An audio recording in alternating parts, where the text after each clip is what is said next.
दोस्तों नमस्कार। वृषभ राशि वाले मेरे मित्रों, आज के ज्योतिष के इस चमत्कारी कार्यक्रम में बहुत बहुत स्वागत है। हृदय से अभिनंदन है।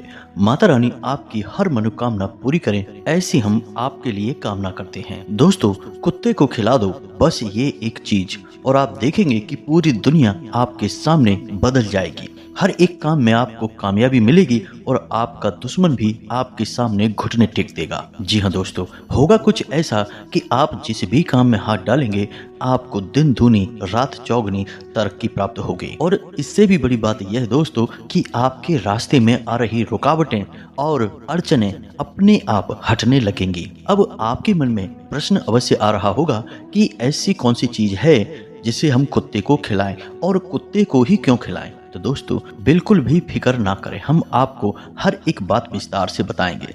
दोस्तों, एक ऐसी चीज है, एक ऐसी बात है जो बेहद ही गुप्त और रहस्यमय है और जिसके बारे में हम आपको बताएंगे तो आप निश्चित तौर पर उसका लाभ ले पाएंगे। अब ज्यादा बड़ी बात तो दोस्तों हम नहीं बोलेंगे, लेकिन आप इस चीज का प्रयोग बस शुरू ही करेंगे और 2 ही 3 दिनों में आप इसका प्रभाव अपने जीवन में महसूस करेंगे। क्योंकि दोस्तों हमने अपनी आंखों से इसके बदलाव, इस चीज का प्रभाव देखा है, लोगों के जीवन को बदलते देखा है। तो माता रानी की कृपा से आपका जीवन भी बिल्कुल बदलेगा, 100% बदलेगा दोस्तों। तो बस आपको एक काम करना है कि इस वीडियो को पूरा देखना है। अगर आप इस वीडियो को अधूरा छोड़ेंगे, पूरी जानकारी आप नहीं लेंगे, बीच में ही छोड़कर चले जाएंगे, तो दोस्तों हम आपसे कहते हैं कि आप अपना बहुत बड़ा नुकसान करवा बैठेंगे। क्योंकि दोस्तों आपने जानकारियां तो बहुत ली होंगी, वीडियो भी बहुत देखे होंगे, लेकिन इससे बेहतर जानकारी और इससे आवश्यक वीडियो आपने अपनी जिंदगी में कभी नहीं देखा होगा। और इस बात का हम आपसे दावा करते हैं कि जितनी मेहनत से और जितनी गहन अध्ययन के बाद हम आपके लिए जानकारियां लेकर आते हैं, कोई कर नहीं सकता है। लोग बस ऊपर ऊपर की बातें करते हैं और आगे बढ़ जाते हैं, गहराई में कोई नहीं जाना चाहता है। लेकिन दोस्तों असली ज्ञान का खजाना तो गहराई में ही होता है। और जो इंसान इस बात के महत्व को समझता है वह अपने जीवन को अपने हाथों से ही बदल डालता है। और हमें विश्वास है कि आप भी अपने जीवन को अपने हाथों से बदलने का दम रखते हैं। जी हाँ दोस्तों, तो चलिए बिना समय गवाए आज के इस महत्वपूर्ण और चमत्कारी वीडियो को प्रारंभ करते हैं। लेकिन इससे पहले आपसे एक निवेदन है कि कमेंट में माता रानी को पूरे भक्ति भाव से याद करते हुए बिल्कुल एक बालक के समान जय माँ भद्रकाली कृपा करो, जय माँ भद्रकाली रक्षा करो अवश्य लिखना। और एक बार नहीं 3-3 बार लिखना दोस्तों। माता रानी निश्चित तौर पर आपके हृदय से उठने वाली करुण पुकार को सुनेंगी और आपकी जिंदगी को बदल डालेंगी, आपकी हर मनोकामना पूरी करेंगी। और एक बात हम बताएं दोस्तों कि जिन लोगों ने अपने नाम कमेंट बॉक्स में लिखकर भेजे थे, उन लोगों के नाम से हवन में आहुति करवा दी गई है। अब बहुत ही जल्द उन्हें खुशियों भरी शुभ समाचार प्राप्त होने शुरू हो जाएंगे और जीवन से दुख और समस्याएं भी दूर होने लगेंगी। जी हाँ दोस्तों, तो बस इसी प्रकार आप लोग माता रानी को याद करते रहिए और कमेंट बॉक्स में अपना नाम और स्थान भी बताते रहिए, ताकि हम माता रानी से आपके नाम के लिए प्रार्थना कर सकें और आपके नाम से सर्व मनोकामना पूर्ति हवन में आहुति करवाते रहें। दोस्तों हमें बहुत अच्छा लग रहा है जब हम कुछ कर पाने के लिए सक्षम हो गए हैं और माता रानी ने हमें इस लायक बना दिया है कि हम कुछ लोगों की तो मदद कर पा रहे हैं कम से कम। जी हाँ दोस्तों, तो बस इस प्रयास में लगे रहिए और निश्चित तौर पर आपका जीवन स्वर्ग के समान सुंदर हो जाएगा। दोस्तों याद रखना कि हम तो एक छोटे से तुच्छ से दास हैं, बाकी काम तो सब माता रानी का ही है, वही करवा रही हैं और उनकी मर्जी से ही सब हो रहा है। तो चलिए दोस्तों आगे बढ़ते हैं। तो सबसे पहले आपको बताते हैं कि क्यों कुत्ते को ही यह चीज खिलानी है जिससे कि आपके जीवन में बरकत आएगी, आपका उद्धार होगा। तो अब ध्यान से सुनिए, कुत्ता कोई साधारण जीव नहीं है। कुत्ता एकमात्र ऐसा जीव है जो इंसान के लिए सबसे अधिक प्रेम भाव रखता है और न केवल प्रेम बल्कि इंसान के लिए सेवा भाव भी रखता है। आपने देखा होगा कि दोस्ती या फिर किसी रिश्तेदारी की वफादारी की जब बात की जाती है तो लोग कुत्ते की ही वफादारी की कसमें खाते हैं। अब यह तो हो गई एक जन सामान्य की विचारधारा, लेकिन शास्त्र क्या कहते हैं, ज्योतिष क्या कहता है, अब इसे भी आप समझिए। तो शास्त्रों में कुत्ते को 2 रूपों में माना जाता है।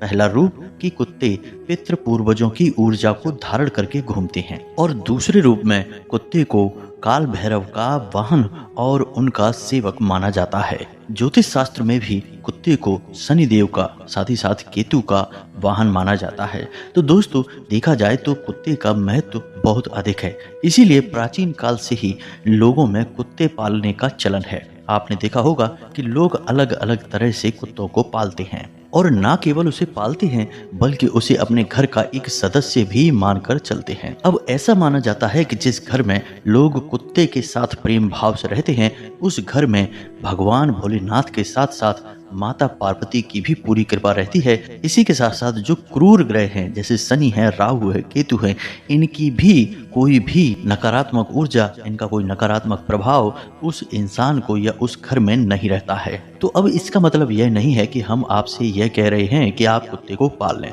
दोस्तों, आप कुत्ते को बिल्कुल भी ना पालें, कोई ज़रूरत नहीं है इस बात की। कुत्ते से संबंधित कुछ ज़रूरी बातें हैं जिनको हमने आपको बताना ज़रूरी समझा। अब इन बातों से आपको कुत्ते का धार्मिक और कुत्ते का ज्योतिषीय महत्व समझ में आ गया होगा। अब बात करते हैं उस चीज के बारे में जो आपको कुत्ते को खिलानी है। तो दोस्तों, जैसा कि यह आपको जानकारी है कि यह मकर संक्रांति का विशेष पर्व है और मकर राशि में सूर्य एक महीने के लिए रहने वाले हैं, यानी कि अब इस एक महीने में आप कई प्रकार के विशेष लाभ ले पाएंगे। लेकिन यहाँ पर हम एक विशेष लाभ की आपसे बात करने वाले हैं, और वह विशेष लाभ है अपने पितरों को प्रसन्न करने का, यानी कि पितरों को ऊर्जावान बनाने का लाभ। जी हाँ दोस्तों, अब यहाँ पर आपको अपने पितरों को ऊर्जावान क्यों बनाना है, यह जानना बहुत जरूरी है। तो दोस्तों, आप समझिए कि आपके पितृ पूर्वज कौन हैं। ये वही लोग हैं जो आपके घर के सदस्य हुआ करते थे, यानी कि जहां आप रह रहे हैं, जिस जमीन पर, जिस घर पर, कभी पहले वहां वे लोग रहा करते थे, और आपके कुल के सबसे बड़े रक्षक भी हैं। अब वे इस लोक में नहीं हैं, अब वे पितृलोक में हैं, और पितृलोक में ही रहकर वे आपके जीवन को देख रहे हैं। आपके जीवन में आने वाली बाधाओं का पहले से ही उन्हें ज्ञान है, और उन बाधाओं को रोकने के लिए वे आपकी मदद करने के लिए हमेशा तैयार हैं। लेकिन अब समस्या यह है कि प्रकृति का विधान ऐसा है कि पितरों को ऊर्जा आपसे ही प्राप्त होनी है।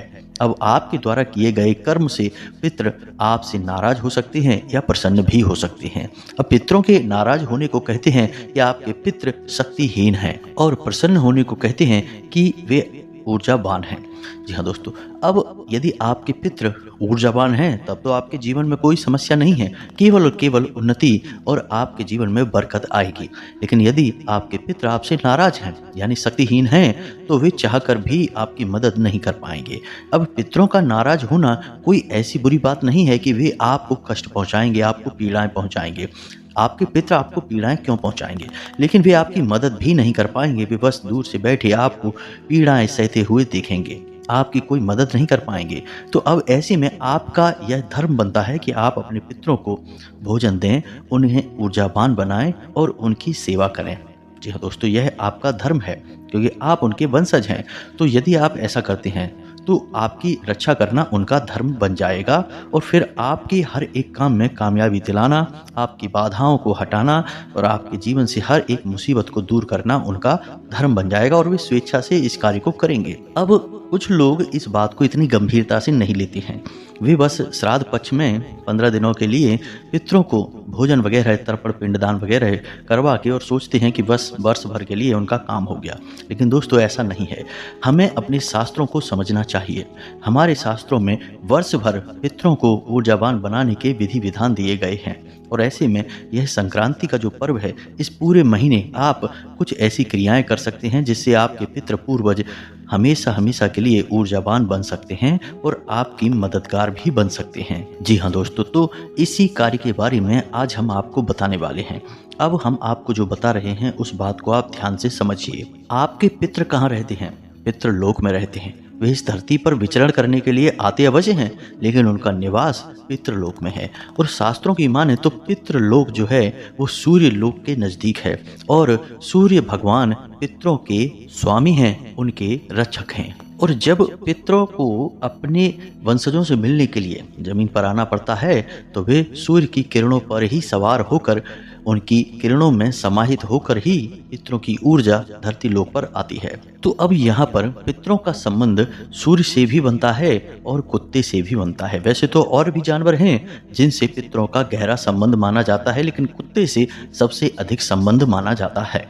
अब आपको समझना है कि इस बात का आप लाभ कैसे ले पाएंगे। यानी कि मकर संक्रांति के बाद पूरे 1 महीने के लिए सूर्य देवता मकर राशि में विचरण करेंगे और इस पूरे 1 महीने आप अपने पितरों को प्रसन्न करने के लिए उपाय कर पाएंगे और इस एकमात्र उपाय से आपके पितृ ओजस्वी हो जाएंगे, ऊर्जावान हो जाएंगे और आपके लिए हमेशा हमेशा के लिए मददगार बने रहेंगे। अब यहाँ पर कुछ लोग ऐसे भी होंगे जो ये सोचेंगे कि हमें क्या ज़रूरत है ये सब करने की, हमारे पितर तो ऊर्जावान हैं।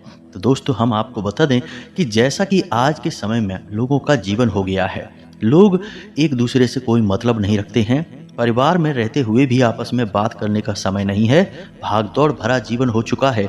तो ऐसे में हम आपको बताएं, यह एक बुरी खबर हो सकती है या आपको सुनकर झटका लग सकता है कि ऐसा कोई परिवार नहीं है, ऐसा कोई इंसान नहीं है जिसके ऊपर पितृदोष ना लगा हो। जी हाँ दोस्तों, हर इंसान पर पितृदोष कार्य कर रहा है। कुछ पर तो पूर्ण पितृदोष है और कुछ पर आंशिक पितृदोष है। जी हाँ दोस्तों, अब ऐसा क्यों है इसके आप संकेत समझिए।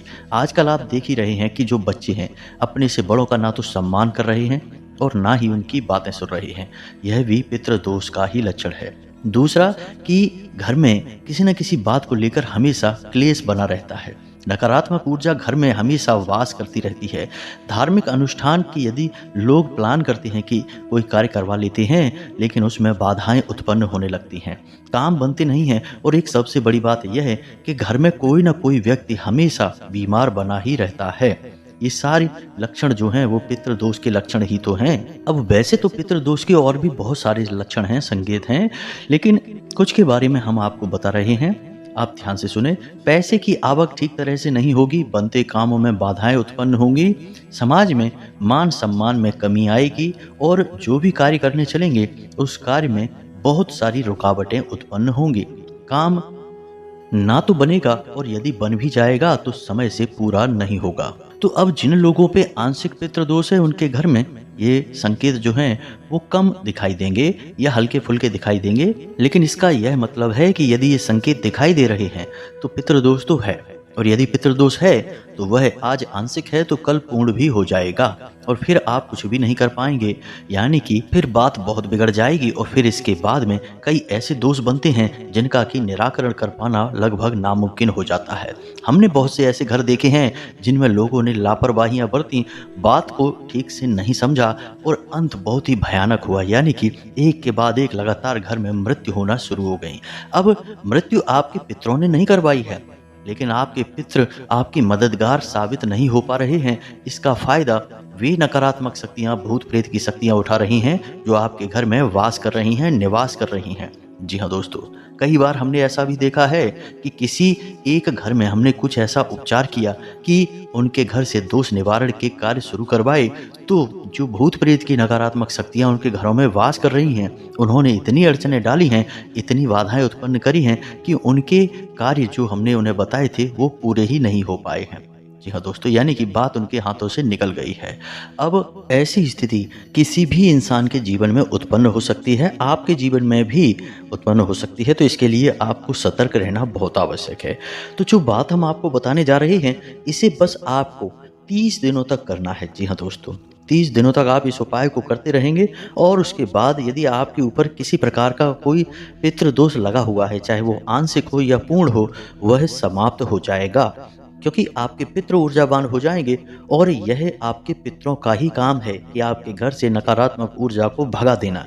भूत प्रेत और जो भी नकारात्मक ऊर्जा आपके घर में वास कर रही है उसे आपके घर से निकाल कर बाहर फेंक देना, यह आपके पितरों के ही वश की बात है और कोई यह नहीं कर सकता है।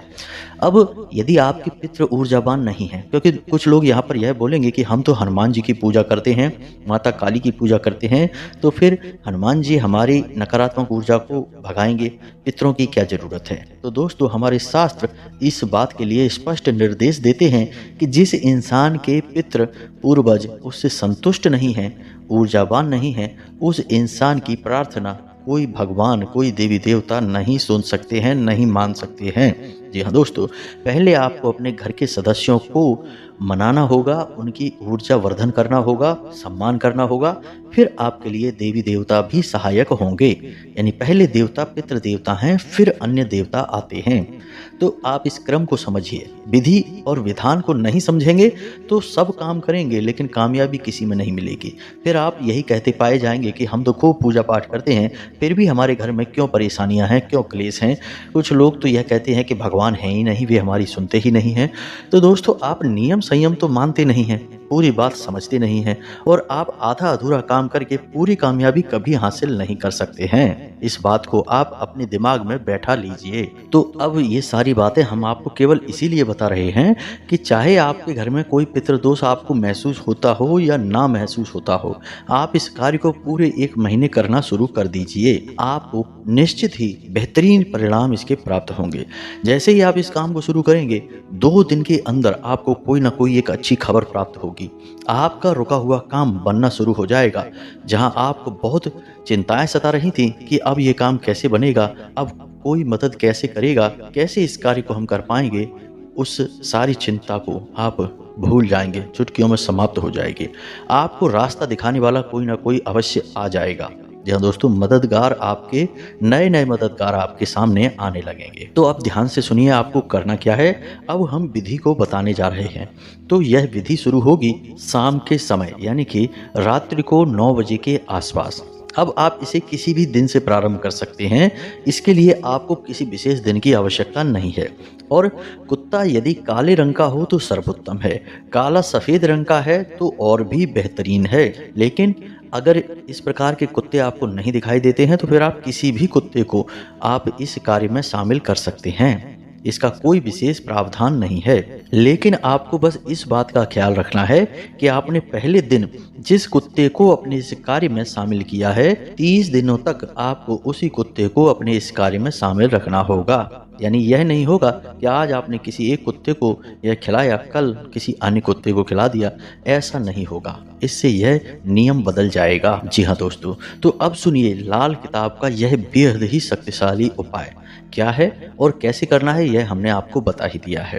तो घर की रसोई में महिलाएं जब रात्रि के समय खाना बनाएं, तो जो आखिरी लोई रोटी की बची रह जाए, तो उस लोई में उनको कुछ ना कुछ मिलाना है। अब वो क्या मिलाना है, आप ध्यान से समझिए। यह काम घर की महिला करेगी और इसमें पुरुष भी शामिल होंगे, लेकिन आटे की लोई में जो मिलाने का काम है वे घर की महिलाएं ही करेंगी। तो अब ध्यान से सुनिए कि उस आटे की लोई में क्या क्या मिलाना है। थोड़ा सा गुड़, 1 चुटकी हल्दी और थोड़े से काले तिल। इसी के साथ साथ दोस्तों थोड़ी सी 1 चुटकी केसर भी मिला लें। जी हाँ दोस्तों, यकीन मानिए चमत्कार ही हो जाएगा। इन चीजों को आटे की लोई में मिला देना है, यानी अंदर दबा देना है। अब यह लोई जो है, इसे कुत्ते को खिलाने का कार्य घर का कोई पुरुष सदस्य ही करेगा। जी दोस्तों, किसी बाहर वाले से आप मत खिलवा देना, इसे कोई घर का सदस्य ही खिलाएगा। अब इसमें खिलाने वाला या तो घर का कोई पुरुष सदस्य बड़ा हो, यानी सबसे बड़ा सदस्य, घर का मुखिया जो है वह इसे कर सकता है, या फिर घर का सबसे छोटा पुरुष सदस्य, यानी कोई लड़का है, कोई बालक है, आप उसके हाथों खिलवा सकते हैं। और जब यह लोई कुत्ते को खिलाएं तो आपका मुख दक्षिण दिशा की ओर होना चाहिए। इस बात का आपको ध्यान रखना है। इसी के साथ साथ आपको कुछ छोटे छोटे कार्य और हैं जो करते रहने चाहिए। पूरे 30 दिनों तक यह उपाय चलेगा, इस बात का ख्याल आपको रखना है। साथ ही साथ आप पूरे 30 दिनों तक दक्षिण दिशा में, यानी आपके घर की जो दक्षिण दिशा है, उस दिशा में अपने पितरों के नाम से एक दीपक अवश्य जलाया करें। जी हाँ दोस्तों, 30 दिनों तक लगातार यह दीपक आप जलाएंगे। शाम के समय ही जलाएं, रात्रि को 9 बजे के आसपास। जब आपका काम समाप्त हो जाए, आप यह उपाय कर लें, कुत्ते को यह लोई खिला लें। इसके बाद आप एक दीपक जला दें। दीपक गाय के घी का होना चाहिए और मिट्टी के दिए में आप इस दीपक को जलाएंगे। जी हाँ दोस्तों, और दीपक की बाती का जो मुख होगा वह दक्षिण दिशा की ओर होना चाहिए। अब इसमें छोटी सी एक बात और है जो हम आपको बता दें कि यदि आप सावन के महीने में अपने पितरों के लिए दीपक जलाते हैं, तब इसकी बाती का मुख उत्तर दिशा की ओर करना चाहिए। अन्य दिनों में आपको इसका मुख दक्षिण दिशा की ओर ही करना चाहिए। इसी के साथ साथ आपको एक छोटी सी बात का ख्याल और रखना है कि जो दक्षिण दिशा है वह तो यम की दिशा है। तो कहने के लिए दक्षिण दिशा में दीपक जलाने की बात कही जाती है, लेकिन असल में यह दीपक नैऋत्य कोण में जलना चाहिए। अब आप समझिए कि नैऋत्य कोण क्या है। आपके घर की जो पश्चिम दिशा है और जो दक्षिण दिशा है, उस दिशा के बीच में एक जगह होती है जिसे हम नैऋत्य कोण कहते हैं। आपको यदि इस दीपक का पूरा लाभ लेना है तो आप इसे नैऋत्य कोण में रखकर जलाएं, तब आपको इसका पूरा लाभ प्राप्त होगा, 100% लाभ प्राप्त होगा। लेकिन इसका मतलब यह नहीं है कि आपने दक्षिण दिशा में दीपक जला दिया तो आपको कोई लाभ प्राप्त होगा ही नहीं। तब भी आपको पितरों का आशीर्वाद अवश्य प्राप्त हो जाएगा, लेकिन घर की जो पितरों की दिशा है वह नैऋत्य कोण है, तो आप वहां पर जलाएंगे तो आपको सर्वोत्तम लाभ प्राप्त होंगे। अब दोस्तों, हर एक उपाय में बहुत बारीक बातें होती हैं जिनका ख्याल रखना पड़ता है। हम पूरी कोशिश करते हैं कि आपको हर एक बात विस्तार के साथ बता दें, फिर भी कुछ ना कुछ बातें अवश्य रह ही जाती हैं बताने के लिए। और यहाँ पर एक बात यह भी है कि हर उपाय वर्ष में आप किस समय कर रहे हैं इस पर भी निर्भर करता है कि उसमें कुछ परिवर्तन किए जाएंगे या नहीं किए जाएंगे। तो इस वजह से एक ही उपाय आपको हो सकता है कि अलग अलग समझ में आए कि अभी तो आपने यह बताया, कुछ दिन बाद आपने यह बता दिया। तो वह समय पर आधारित होता है कि अभी जो समय चल रहा है उस समय उपाय किस तरह से कार्य करेगा। एक ही उपाय पूरे वर्ष भर एक जैसा कार्य नहीं कर सकता है। यह आपकी इच्छाओं पर निर्भर करेगा कि आप क्या चाहते हैं इस उपाय से, और यह वर्ष में किस समय किया जा रहा है इस पर भी निर्भर करेगा। तो अभी फिलहाल आप इस उपाय को इसी प्रकार करें जैसा हमने आपको बताया है, और आप देखेंगे कि 2-4 दिन में ही आपको बेहतरीन परिणाम प्राप्त होने शुरू हो जाएंगे, अच्छी अच्छी खबरें सुनाई देनी शुरू हो जाएगी और ईश्वर की पूरी कृपा आपको प्राप्त होनी शुरू हो जाएगी। पूजा पाठ जो भी आप करेंगे वह पूरा पूजा पाठ आपको ही लगेगा, आपको उसका पूरा लाभ मिलेगा। अब इससे जुड़े हुए कोई भी प्रश्न यदि आपके मन में आते हैं तो आप कमेंट करके पूछें, हम आपके प्रश्नों के जवाब देने की पूरी कोशिश करेंगे। इसी के साथ साथ कमेंट में पूरे भक्ति भाव के साथ जय माँ भद्रकाली कृपा करो, जय पितृ देवता कृपा करो अवश्य लिखना। पितृ देवता की और माता भद्रकाली की पूरी कृपा आपको प्राप्त होगी और आपका जीवन संवर जाएगा। इसी के साथ साथ आज की इस वीडियो को विराम देते हैं, मिलते हैं अगले ज्ञानवर्धक वीडियो में। तब तक के लिए धन्यवाद। जय माता की।